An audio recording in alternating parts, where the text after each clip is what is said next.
바랍니다. 여러분 안녕하세요. 한 주간 평안하셨습니까? 네, 오늘 가정에서 예배드리는 우리 교우들도 사랑하고 축복합니다. 하나님께서 우리에게 은혜를 주셔서 속히 코로나가 물러가고 함께 예배드리는 날이 올 수 있기를 간절히 바랍니다. 오늘 현장에서 예배드리는 분들은 지난 금요일 교회 문자를 받고 일찍 신청하신 부지런한 분들입니다. 우리 지훈기 권사님도 계시는데 아주 부지런한 분들이십니다. 그러나 가정에서 예배드리는 분들은 다른 분들에게 현장 예배를 양보하신 예수님의 마음을 가지신 분들인 줄 믿습니다.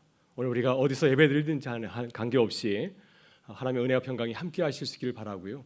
또 주님이 주시는 기쁨과 감사가 우리의 삶에 차고 넘칠 수 있기를 간절히 바랍니다. 지난 금요일 교회 제척을 위한 40일 일일 금식 기도를 은혜 가운데 잘 마쳤습니다. 40일 동안 교회를 위해서 기도하신 모든 분들에게 감사를 드립니다. 또 기도의 손 챌린지에 참여해 주신 분들에게도 감사를 드립니다. 하나님께서 우리의 그 아름다운 손을 보시고 기도의 손을 보시고 기뻐하신 줄 믿습니다. 교회는 아직 어려움 가운데 있습니다. 그래서 계속해서 기도하려고 합니다. 추석 잘 보내고 그의 창립주일 한 주 전에 특별 새벽 기도를 모여서 교회를 위해서 기도하려고 합니다. 그래서 여리고성이 무너질 때까지 여호수아 이스라엘 백성들이 계속해서 이 여리고성을 돌면서 기도했던 것처럼 우리도 주님의 뜻을 구하고 주님의 뜻이 이루어질 때까지 기도하는 교회로 거듭날 수 있기를 간절히 바랍니다. 지난 주간 저는 장로님 몇 분과 함께 은평 지역과 서부 지역에 있는 교회 연합회 대표 목사님들 찾아뵙고 교회의 사정을 말씀드리고 또 지지와 또 도움을 요청을 하였습니다. 우리 교회처럼 어려움을 겪고 있는 분들이 많이 있어서 우리 교회의 어려움을 공감하였고 또 지지와 동참을 이렇게 약속을 해 주었습니다. 목사님들의 위로와 격려의 말씀을 듣고 큰 힘이 되었습니다. 그래서 목사님들이 필요하면 뭐든지 해주겠다고 교인들의 서명도 받아주고 또 구청에 가서 은평 지역에 있는 많은 교회들이 은강교회를 지원하고 있다는 사실을 전달해 주겠다고 말씀도 해주셨습니다. 이렇게 지역교회가 마음을 열고 우리 교회의 어려움에 동참하겠다는 뜻을 밝힌 것은 우연이 아니라고 생각합니다. 우리가 계속해서 기도하였기 때문에 주님의 은혜로 나타난 결과라고 믿습니다. 앞으로 하나님께서 우리에게 좋은 길로 인도하시고 또한 도움의 손길을 보내주시리라 믿습니다. 여러분 우리나라가 코로나로 어려움을 겪고 있지만은 온 국민이 한마음이 되어서 잘 대처하고 있다고 믿습니다. 그래서 K방역이라고 하지 않습니까? 얼마 전에도 어려움이 있었지만은 지역사회 시민이 잘 참여하여서 잘 대처하고 있는 줄 믿습니다. 이처럼 우리도 교회 제척에 어려움이 있지만은 온 교회가 함께 기도할 때 하나님의 은혜로 잘 대처하고 또 이겨나가리라 믿습니다. 코로나 때문에 자주 만나서 대하지 못하는 어려움이 있습니다. 그러나 기도로 서로 소통하고 또 성령의 은혜로 또 연결하는 주님의 교회가 될 수 있기를 주의 이름으로 축원합니다. 오늘 주신 말씀은 사도 바울이 옥중에서 빌립보 교회 성도들에게 보낸 빌립보서의 말씀입니다. 바울 사도가 옥중에서 편지를 보낸 것은 빌립보 교회가 교회 안팎으로 큰 어려움이 있었기 때문이었습니다. 무엇보다도 바울 사도가 이제 옥중에서 언제 상해를 당할지 모르는 그러한 절박한 형편 가운데 놓여 있습니다. 또 빌립보 교회 성도들도 그리스도 예수에 대한 믿음 때문에 세상에서 환난과 고난을 겪고 있습니다. 사도 바울은 환난과 고통을 겪고 있는 빌립보 교회를 바라보면서 기뻐하라고 권면하였습니다. 바울은 4절에서 이렇게 말하고 있습니다. 각각 자기를 돌볼 뿐더러 또한 각각 다른 사람을 돌보아 나의 기쁨을 충만하게 하라. 13절에서 이렇게 말씀하고 있습니다. 너희 안에서 행하시는 이는 하나님이시니 자기의 기쁜 뜻을 위하여 너에게 소원을 두고 행하게 하시나니. 하나님께서 우리에게 기쁘신 뜻을 두고 그 뜻을 위해서 이루어 가신다고 말씀합니다. 그렇기 때문에 주 안에서 기뻐하고 감사할 것을 당부하고 있습니다. 그러나 빌립보 교회 안을 들여다보면 내부적으로 크게 기뻐할 수 없는 어려운 교회의 상황입니다. 무엇보다도 교회가 서로 갈등하고 분쟁하면서 1차 연합을 이루지 못하고 있습니다. 서로 다투고 경쟁하고 있습니다. 서로 시기하고 있습니다. 빌립보 4장에 나오는 이오디아와 순두개 사건을 보게 되면은 당시 빌립보 교회가 얼마나 어려운 가운데 있었는지 서로 갈등하고 분쟁하고 있는 것을 잘 보여줍니다. 오늘 본문 2절부터 4절의 말씀도 살펴보게 되면은 교회와의 심각한 갈등과 분쟁상을 보여주고 있습니다. 2절에서 바울이 이렇게 권면합니다. 마음을 같이하여 같은 사랑을 가지고 뜻을 합하여 한 마음을 품으십시오. 3절에서 말씀합니다. 다툼이나 허용을 하지 말고 오직 겸손한 마음으로 각각 자기보다 남을 낮게 여기십시오. 4절에서는 자기 일뿐만 아니라 각각 다른 사람의 일을 돌보아서 나의 기쁨을 충만하게 하십시오. 사도 바울이 이렇게 권면한 이유가 무엇입니까? 교회가 하나 되지 못하고 서로 기뻐하지 못하기 때문이죠. 그래서 바울 사도는 빌립보의 성도를 향하여서 당부하고 있습니다. 한 마음을 품으십시오. 나보다 남을 낮게 여기십시오. 자기 일뿐만 아니라 다른 사람 일도 돌봐 주시기를 바랍니다. 여러분, 그렇다면 근본적으로 빌립보 교회가 어떻게 주 안에서 서로 기뻐하고 하나가 될 수 있을까요? 오늘 본문에서 사도 바울은 교회가 하나 될 수 있는 길을 제시하고 있습니다. 그 길은 무엇일까요? 그 길은 바로 교회 공동체가 예수 그리스도의 마음을 배우고 닮아가는 것입니다. 본문 5절에서 바울 사도는 이렇게 권면합니다. 너희 안에 이 마음을 품으라. 곧 그리스도 예수의 마음이니. 이것이 교회가 주 안에서 하나 되고 또 온전한 연합과 일치를 이룰 수 있는 진리의 길이라고 하는 것입니다. 여러분, 최근 한국 교회가 코로나로 어려움을 겪고 있지만은 안타까운 모습을 보여주고 있습니다. 일치와 연합을 이루면서 해야 할 일을 잘 감당하는 것이 아니라 오히려 갈등과 분열을 겪고 있습니다. 지난주 우리 교회가 속한 교단도 온라인 첫 총회를 이렇게 열었습니다. 그러나 하나 되지 못하였습니다. 현안을 은혜 가운데 잘 처리하지 못하고 서로 갈등하는 가운데 불일치하는 가운데 마치게 되어서 많은 이 총회를 바라보는 사람들의 마음을 아프게 하였습니다. 어떻게 한국교회가 갈등과 분열을 이겨내고 일치와 연합을 이룰 수 있을까요? 어떻게 다시 하나님 보시기에 기쁨을 주는 교회로 거듭날 수 있겠습니까? 어떻게 우리 교회가 그리스도 예수의 마음을 가진 교회로 날마다 새로워질 수 있을까요? 어떻게 우리 교회가 서로 하나 되어서 서로 기뻐하고 감사하면서 주님의 뜻을 이루어가는 교회로 거듭날 수 있겠습니까? 여러분, 우리는 예수 그리스도께서 걸어가신 삶을 바라보고 주님을 배우고 닮아가는 삶을 살아가야 됩니다. 이것이 교회가 할 수 있는 길입니다. 또한 이 일은 혼자 하는 것이 아니라 우리 온 교회 성도들이 함께 힘을 모아서 예수 그리스도를 닮아가는 길을 걸어가야 됩니다. 그래서 바울 사도는 이렇게 당부하고 있습니다. 너희 안에 이 마음을 품으라. 곧 그리스도 예수의 마음이니. 바울 사도가 말하는 너희 안에는, 너희는, 이 본문에서 너희는 단수가 아니라 복수입니다. 영어로 너희 안에는 among yourselves, 너희 안에, 너희 공동체 안을 말하고 있습니다. 그래서 모든 교회 성도들이 함께 그리스도 예수의 마음을 배우는 일에 힘쓰라고 하는 것입니다. 주 안에서 모든 성도가 예수 그리스도의 마음을 가지고서 배워갈 때, 주님을 닮아갈 때 우리 교회가 주 안에서 기뻐하는 교회로 새롭게 거듭나게 되리라 믿습니다. 여러분, 그렇다면 우리 교회 공동체 안에서 어떻게 예수 그리스도의 마음을 배우고 닮아갈 수 있을까요? 어떤 예수 그리스도의 마음을 우리가 닮아야 되겠습니까? 오늘 본문에서 세 가지 예수 그리스도의 마음을 배우고 닮아가는 우리 교회가 될 수 있기를 바랍니다. 먼저 우리는 나보다 남을 낮게 여겨야 됩니다. 이것이 예수 그리스도의 마음입니다. 바로 빌립보 교회를 돌아보면서 교회가 하나 되지 못한 이유를 깨닫게 되었습니다. 왜 교회가 하나 되지 못했을까요? 그것은 나보다 남을 낮게 여기지 않기 때문입니다. 본문 3절에 나오는 다툼과 허영은 빌립보 교회의 성숙하지 못한 모습을 보여주고 있습니다. 여러분, 허영은 속에 텅 빈 영광을 말하고 있습니다. 겉은 굉장히 번질하게 좋아 보이지만 속은 아무것도 없는, 실속이 없는 상태를 말하고 있습니다.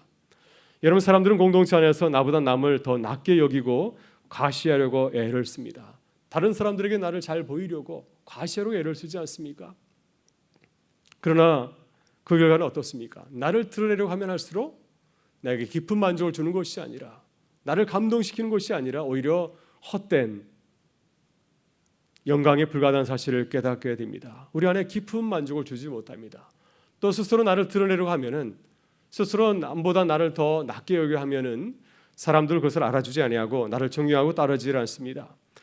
이런 다툼과 허영을 추구하였던 교회의 모습은 예수님을 따랐던 제자들의 공동체 안에서도 나타났습니다. 제자들도 헛된 영광을 추구하였습니다. 그래서 서로 시기하고 경쟁하고 서로 다투었습니다.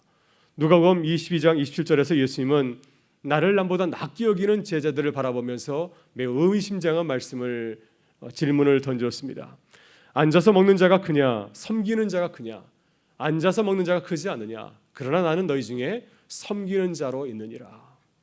또 비슷한 말씀을 기록하고 있는 마태복음 20장 26절 이하에서 예수님은 제자들에게 이렇게 말씀하였습니다. 너희 중에는 그렇지 않아야 할지니 너희 중에 누구든지 으뜸이 되고자 하는 자는 너희 중에 종이 되어야 하리라. 예수님께서 하신 말씀 가운데 반복되는 말이 있습니다. 너희 중에라는 말을 계속해서 반복하고 있습니다. 너희 중에는 어떤 뜻일까요? 여기서 너희는 우리가 속한 교회 공동체를 말하고 있습니다. 그리고 너희 중에라고 하는 말은 우리가 속한 교회 공동체 안에서의 성도의 삶을 말하고 있습니다. 여러분, 예수님께서는 개인의 삶도 무척 중요시했습니다. 한 제자로서 주님을 따라가는 거, 제자로서 성숙한 제자가 되는 것도 무척 중요하게 생각하셨지만은, 그러나 주님은 공동체 안에서 개인이 감당해야 하는 역할과 책임을 강조하셨습니다. 그래서 예수님은 제자들에게 공동체 안에서 어떤 역할과 책임을 강조해서 말씀하였습니까? 예수님은 자신의 삶을 모델로 제시하시면서 어떻게 말씀하셨습니까? 나는 너희 중에 섬기는 자로 있느니라. 너희에게 섬김을 받는 자가 아니라 너희를 섬기는 자로 있다고 하는 것입니다. 또 주님은 제자들에게도 이 모습을 당부하셨습니다. 너희 중에 으뜸이 되고자 하는 자는 너희의 종이 되어야 하리라. 여러분, 우리가 어떻게 해야 서로를 이해하고 배려하는 공동체로, 교회로 거듭날 수 있을까요? 그것은 예수님의 마음을 갖는 것입니다. 나보다 남을 낮게 여기는 것입니다. 예수님의 마음을 가질 때 우리가 서로 이해하고 격려하며 또 서로를 세우는 아름다운 교회 공동체로 세워갈 수가 있습니다. 예수님께서는 이 모습을 친히 자신의 모습을 통해서 보여주었습니다. 요한복음 14장을 보게 되면 예수님께서 이제 십자가를 지시기 전에 제자들과 함께 식사를 나누면서 어떻게 하였습니까? 종의 마음을 가지고서 그들을 바라보았습니다. 이제 내가 떠나는데 이들이 얼마나 힘들까 하는 마음을 가지고서 그들을 바라보았습니다. 제자들의 일을 나의 일처럼 소중하게 여겼습니다. 그리고 낮고 천한 종처럼 제자들의 발을 씻어 주었습니다. 우린 이러한 주님의 겸손한 마음을 배우고 본받아야 됩니다. 따라서 우리는 나를 남보다 낮게 여기는 마음을 내려놓아야 됩니다. 특히 공동체 안에서 이러한 마음이 들 때, 우리 안에 높아지려는 마음이 들 때 우리는 이 마음을 내려놓아야 됩니다. 여러분, 우리는 가인과 같은 마음을 멀리해야 됩니다. 창세기에 나오는 가인은 나보다 남을 낮게 여기지 아니하였습니다. 그는 하나님 앞에서 동생과 함께 제사를 드렸습니다. 하나님께서는 동생의 제사는 기쁘게 받으셨지만 자신의 제사를 기쁘게 받지 않았습니다. 그때 마음이 크게 상하였습니다. 가인의 마음이 상한 것은 무엇인가요? 나의 예배가 동생의 예배보다 훨씬 더 낫다고 생각하였기 때문입니다. 가인이 동생을 살해하는 무서운 범죄를 저지른 것은 나를 남보다 낮게 여기는 마음을 내려놓지 않았기 때문입니다. 여러분의 주님이 제자들에게 나보다 남을 낮게 여기라고 하였을까요? 왜 너희는 섬기는 자라고 말씀하였습니까? 나보다 남을 낮게 여기고 섬기는 종의 마음을 가져야 공동체가 서로 다투거나 또한 싸우지 아니하고 사랑이 넘치는 교회로 건강하게 세워질 수 있기 때문입니다. 여러분, 우리 교회가 나보다 남을 낮게 여기는 교회가 될 수 있기를 바랍니다. 우리 가운데서 나보다 남을 낮게 여기시는 분들이 우리 교회에서 사랑받고 인정받고 존경받는 교회가 될 수 있기를 바랍니다. 그래서 우리 교회가 서로를 높이고 사랑하는, 섬기는 그리스도 예수의 모습을 닮은 교회로 거듭날 수 있기를 주의 이름으로 축원합니다. 다음으로 우리는 나를 비우고 하나님을 높여야 됩니다. 바울 사도가 빌립보 교회 성도들에게 예수 그리스도의 마음을 배우라고 하신 이유가 있습니다. 그것은 빌립보 교회 성도들이 낮아지려고 하지 아니하고 더 높아지려고 하였기 때문이었습니다. 왜 사람들은 더 높아지려고 할까요? 사람들은 아담이 꿈꾸었던 그런 환상을 가지고 있습니다. 내가 저 선악과를 따먹으면은 나도 하나님처럼 높아질 수 있을 거야. 하나님처럼 높아지고 싶은 마음이 있습니다.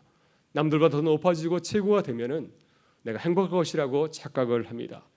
그래서 사람들은 신의 자리까지 오르려고 하였던 로마 황제처럼 자신의 자리를 만족하지 못하고 계속해서 높아지고 또 높아지려고 하지 않습니까? 빌립보 교회 성도들도 아담과 같이 이런 마음을 가지고 있었습니다. 높아지고 싶어하는 마음을 가지고 있었습니다. 아담이 수단과 방법을 가리지 아니하고 선악과를 취해서 하나님처럼 높아지려고 한 것처럼 그런 마음을 가지고서 공동체 안에서 서로 경쟁하고 또 서로 다투고 시기하였습니다. 그래서 나보다 남을 낮게 여기지 아니하고 서로를 경쟁자로 생각하고 서로 다투면서 다른 사람보다 더 높아지려고 하였습니다. 이것이 빌립보 교회가 주안에서 하나가 되지 못한 이유입니다. 바로 빌립보 교회 성도 교회 안에서 가장 본받고 따라야 될 모델로 누구를 소개하고 있습니까? 바로 예수 그리스도를 소개하고 있습니다. 예수 그리스도는 세상에서 가장 높고 위대하신 분이기 때문입니다. 많은 사람들이 부러워하는 로마 황제보다도 비교할 수 없을 정도로 높고 존귀하신 분이기 때문입니다. 그분은 천하 모든 만물이 그분 앞에 무릎을 꿇고 경배하는 만왕의 왕이기 때문이죠. 무엇보다도 예수 그리스도께서는 우리에게 가장 아름다운 삶의 모습을 우리에게 보여주셨기 때문입니다. 여러분, 예수 그리스도는 이 땅에서 어떤 삶을 사셨습니까? 그분은 철저하게 겸손한 삶을 사셨습니다. 그분이 보여주신 겸손은 비굴에 가까울 정도로 낮고 낮은 겸손입니다. 왜냐하면 주님은 철저하게 자신을 비우셨기 때문이죠. 주님은 자신이 가진 모든 특권을 미련두지 아니하고 철저하게 다 포기하고 내려놓았습니다. 첫사람 아담은 수단 방법 가리지 아니하고 무엇이든지 취해서 높아지려고 하였지만은 예수님께서는 자신이 가진 그 모든 것을 자발적으로 모두 다 포기하였습니다. 하나님이 사람이 되었습니다. 창조주가 피조물이 되었습니다. 주님은 십자가에서 죽기까지 자신의 모든 것을 다 내려놓았습니다. 예수님께서 얼마나 겸손하셨는가, 얼마나 자신을 낮추셨는가 하는 것은 주님이 태어나신 그 모습과 마지막 공생의 모습에서 아주 잘 드러납니다. 예수님은 그의 누이신 아기의 모습으로 우리에게 찾아오셨고, 또 주님은 십자가에 달리신 사형수의 모습으로 이 땅의 삶을 마치셨습니다. 이것이 하나님이신 예수 그리스도가 스스로 낮아지신 아름다운 모습입니다. 그래서 하나님께서는 예수 그리스도를 어떻게 하였습니까? 높이셨습니다. 세상에서 가장 높은 자로 그를 높이셨습니다. 모든 이름 위에 가장 뛰어난 이름을 그에게 주셨고, 저는 모든 만물이 그 앞에 무릎을 꿇고 엎드려서 경배하게 하였습니다. 또 모든 만물이 주를, 예수 그리스도를 주라 시인하게 하였습니다. 왜 사도 바울은 예수 그리스도의 삶을 배우라고 말씀하는 것일까요? 왜 그러실까요? 주님처럼 스스로 낮아지는 길이 하나님처럼 하나님께서 우리를 높이시는 길이기 때문입니다. 우리 자신을 낮춰야 우리가 높아질 수 있기 때문입니다. 그래서 우리는 서로 자신을 낮추고 서로를 높여야 하고 살아가야 되죠. 또 우리는 철저하게 낮추고 하나님께 모든 영광을 돌려야 됩니다. 이것이 우리가 서로를 높이고 섬기는 아름다운 공동체를 만들어가는 길인 줄 믿습니다.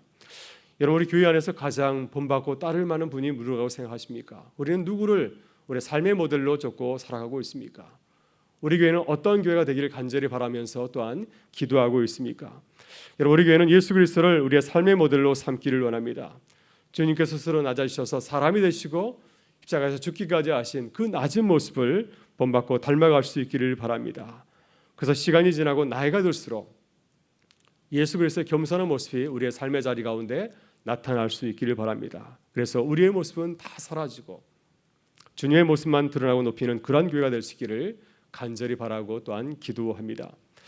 마지막으로 우리는 두렵고 떨림으로 공동체의 구원을 이루어가야 됩니다.